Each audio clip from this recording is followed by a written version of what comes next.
Halo Sobat, Bahasa Indonesia, dengan kekayaan kosakata dan kekuatan budayanya, perlahan namun pasti, menyeruak masuk ke dalam relung kehidupan masyarakat Malaysia. Di tengah arus globalisasi dan kemajuan teknologi, bahasa ini melintasi batas negara, menembus ruang-ruang digital, media sosial, hingga industri hiburan. Melalui lagu-lagu populer, film, sinetron, hingga platform daring seperti YouTube dan TikTok, bahasa Indonesia menjadi suara yang akrab di telinga rakyat Malaysia, terutama generasi muda. Anak-anak muda Malaysia kini tak asing menyisipkan ungkapan seperti baper, gabut, atau santai aja dalam percakapan sehari-hari. Fenomena ini bukan sekadar tren, melainkan cerminan dari pengaruh budaya yang kuat. Tak hanya di ranah hiburan, bahasa Indonesia juga turut merambah sektor pendidikan dan bisnis. Banyak pelajar Malaysia yang memilih kuliah di universitas-universitas Indonesia, menjadikan bahasa ini sebagai sarana ilmu dan komunikasi lintas batas. Di sektor perdagangan, pelaku usaha dari kedua negara pun kian erat berkolaborasi, memanfaatkan kemiripan bahasa untuk menjalin kemitraan strategis. Bahasa Indonesia datang begitu masif. Ia hadir sebagai mewarnai kultur setempat yang mempererat dua bangsa bertetangga ini, yang telah lama berbagi akar sejarah dan warisan budaya. Inilah bukti bahwa bahasa bukan sekadar alat komunikasi, tapi juga kekuatan lunak, soft power, yang mampu membentuk cara pandang, menyentuh perasaan, dan memperkuat pengaruh sebuah negara di negara lain. Dan kini, di bumi Malaysia, gema bahasa Indonesia terus menggema, perkasa, berpengaruh, dan tak terbendung. Terima kasih Tan Sri Speaker. Dalam pelan pembangunan pendidikan Malaysia, dalam nak memperkasakan pendidikan, ia memerlukan kerjasama semua pihak, bukan kementerian saja. Dalam semua. Oleh itu saya nak tanya kepada Yang Berhormat Menteri, dalam bagaimanakah prosedur ataupun organisasi seperti syarikat ke yayasan ke ataupun wakil-wakil rakyat kami ni, sama ada sebelah kerajaan ataupun pembangkang, untuk kami boleh memberi sumbangan kepada di mana-mana satu kawasan, seperti kita nak bagi sumbangan baju sekolah ke, beg sekolah ke, alat tulis, dan juga nak membagi prosedur sumbangan kepada guru-guru untuk meningkatkan motivasi mereka. Sebab apa? Saya tengok apabila di pihak, terutama di pihak pembangkang ni, kalau nak bagi sumbangan, berbagai-bagai masalah, terutama macam saya di Tanah Merah, nak kena melalui koperasi, lepas tu yang terakhir tak boleh bagi langsung. Kita nak bagi sumbangan. Speaker, saya mencelah Speaker, minta maaf, tapi soalan itu sudah ada dalam soalan 15 Speaker. Jadi beliau utarakan dalam soalan yang berbeza dengan apa yang sedang kita bincangkan ketika ini. Ada Yang Berhormat Menteri, tak susah jawab je Tuan Sri. Yang Berhormat, soalan Yang Berhormat nombor 15. Kejap. Yang bertanya tamatkan soalan, Menteri jawab. Nak jawab tak jawab itu cerita lain. Tapi tamat habis dah soalan tu. Sudah habis. Saya cuma nak tanya bagaimanakah prosedur sumbangan supaya kita memperkasakan pembangunan pendidikan. Soalannya sama nombor 15 Yang Berhormat, yang Tan Sri Speaker. Saya jemput. Dijawab lah. Saya pedoman yang Tan Sri Speaker sama dia nak jawab terus yang soalan 15. Saya mungkin tak sempat. Okey. Sebab kita berhenti 11.43. So saya minta Menteri jawab, mungkin bertulis ke apa, ada jawapan lah. Ada jawapan. Kita akan berikan sebab soalannya nombor 15. Tak lepas. Yang Berhormat Menteri, jangan emosional. Jawab ialah Yang Berhormat Menteri. Bukan mudah je. Jawapannya dah ada dalam soalan nombor 15. Saya akan berikan secara bertulis lah. Menteri tak boleh buat lagu tu. Menteri tak boleh dictate soalan tu akan apa. Sebab kita tak akan sampai nombor 12. Tak akan sampai. Baik Yang Berhormat. Jawab sama ada saya akan perhatikan masalah itu. Habis. Itu jawapannya. Saya jawab Yang Berhormat sebab jawapan itu sangat ringkas saja. Ya, silakan jawab. Berdasarkan soalan yang dikemukakan oleh Tanah Merah tersebut, isu yang dibangkitkan itu harus melalui dua yang kita sebut sebagai peringkat, iaitu harus melalui proses tadbir urus yang telus, beraccountability dan berintegriti.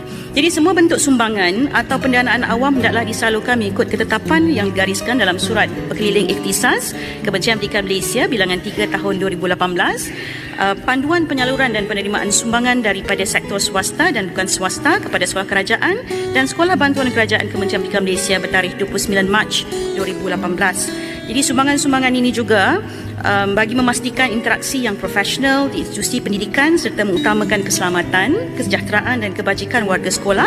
Sebarang lawatan atau pelibatan orang kenamaan dan ahli politik adalah tertakluk kepada Pematuhan Surat Perkeliling Ikhtisas Kementerian Pendidikan Malaysia Bilangan 4 tahun 2023 garis Yang panduan Menteri undangan digalakkan atau tidak digalakkan? orang Yang kenamaan dan ahli politik ke institusi pendidikan di bawah Kementerian Pendidikan Malaysia bertarikh 21 Februari 2023. Kedua-dua garis panduan ini, Tan Sri Speaker, adalah penting dalam memastikan sumbangan dan pelibatan luar dapat dilaksanakan secara berhemah, berfokus kepada manfaat pendidikan dan selaras dengan prinsip ketelusan serta keharmonian ekosistem sekolah. Terima kasih, Tan Sri Speaker. Ya, Saya mencelah, Tan Sri Speaker, minta maaf, tapi soalan itu sudah ada dalam soalan 15, Tan Sri Speaker. Jadi beliau utarakan dalam soalan yang berbeza dengan apa yang sedang kita bincangkan ketika ini. Hai, udah lama nggak jumpa. Sudah hilang dari dunia pertiktokan. Tapi kalau kamu lihat video yang sebelum ini, itu adalah Menteri Pendidikan Malaysia. Jadi Menteri Pendidikan Malaysia itu menggunakan satu kata, yaitu berbeda. Sebelum ini saya ada lihat satu video yang guru dari Malaysia komplain bersusah hati karena banyak murid-murid di Malaysia itu menggunakan bahasa Indonesia dalam karangan mereka. Saya juga merasa terkena gitu impactnya, karena anak saya berkewarganegaraan Malaysia dan saya seorang orang Indonesia, dan saya mau mengajarkan mereka itu bahasa Malaysia yang benar, karena yang dikomplain guru itu tuh benar. Mereka ya, of course mereka tinggal di negara Malaysia, berwarga negara Malaysia, harus menggunakan bahasa Malaysia yang benar. Jadi itu yang saya aplikasikan kepada anak saya. Tapi saya seringnya bingung gitu.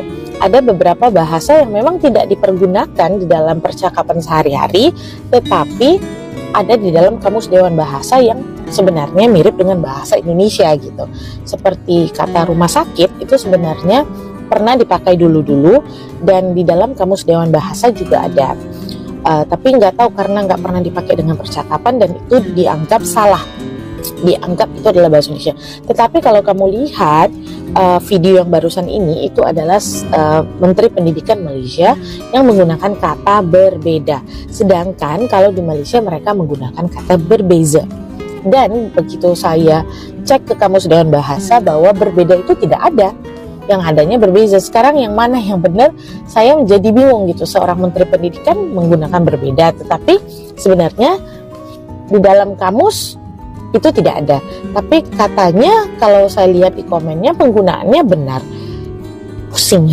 Mungkin ada yang Malaysian friends yang can explain to me yang benarnya yang mana sih gitu. Maksud saya apakah kita boleh menggunakan kata-kata like berbeda, atau karena itu tidak ada dalam Kamus Dewan kita tidak boleh menggunakannya. Tapi yang ada di dalam Kamus Dewan Bahasa walaupun mirip bahasa Indonesia kita boleh pakai. Gimana sih? Please comment. Teman. Memanglah dalam bahasa Melayu ada perkataan teman. Tapi penggunaan yang lebih sesuai adalah kawan. Kami pergi bersekolah bersama kawan-kawan, bersama rakan-rakan, ni bersama teman-teman. Nampak sangatlah dia memang guna bahasa Indonesia. Banyak yang cikgu jumpa dalam kalangan awak ni. Apa? Kurang-kurang sikit tengok konten Indonesia tu. Jangan terbawa-bawa dalam cerita awak tu dengan bahasa Indonesia, salah. Jadi kamu kena pandai membezakan antara bahasa Malaysia dan bahasa apa? Indonesia yang selalu kamu nampak di mana? Di mana kamu selalu nampak tuh? Di TikTok. Jadi macam mana cara membezakan adalah yang pertama kalau kamu rasa kamu tidak pasti itu bahasa Melayu kah, bahasa Malaysia kah atau bahasa Indonesia, kamu tanya kepada siapa?